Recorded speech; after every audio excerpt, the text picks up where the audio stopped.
Welcome back, everybody. Today, I'm going to teach you how to rotate anything in Squarespace with CSS. This is a fantastic way to add some creative flair to your website by tilting images, text, or videos at any angle you choose. Let's dive right in and get started. First, head over to squarespace.com and log into your account.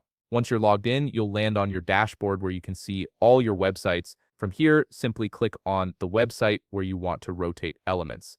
This will open up the editor for that specific site. Now on the left side menu, click on Website. This will expand to show you several options underneath it. From those options, click on Pages. This is where you manage all the content and structure of your site. But we're not going to be working with pages directly today. Instead, look back at that left side menu and click on Custom Code. This is where Squarespace lets you add custom CSS and other code to personalize your site beyond the standard templates.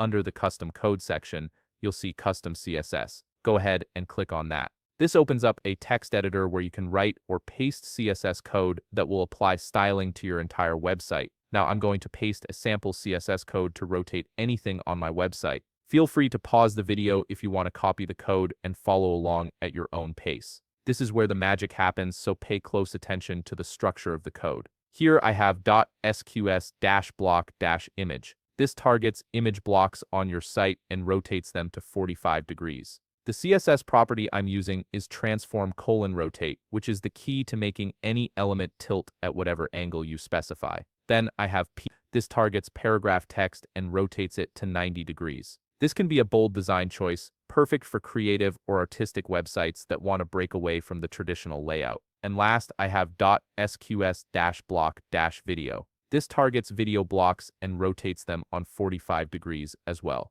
You can apply this rotation to virtually any block type in Squarespace, whether it's text, images, buttons, or videos. You can edit this code by putting in the specific block that you want to rotate, or you can target a specific class or ID if you only want to rotate one particular element. Just use the transform::rotate property and specify how many degrees it will be rotated. Once you've customized the code to your liking, click Save, and that's it. You've successfully rotated elements on your Squarespace website using custom CSS. If you found this video helpful, please leave a like, subscribe, and see you in the next video.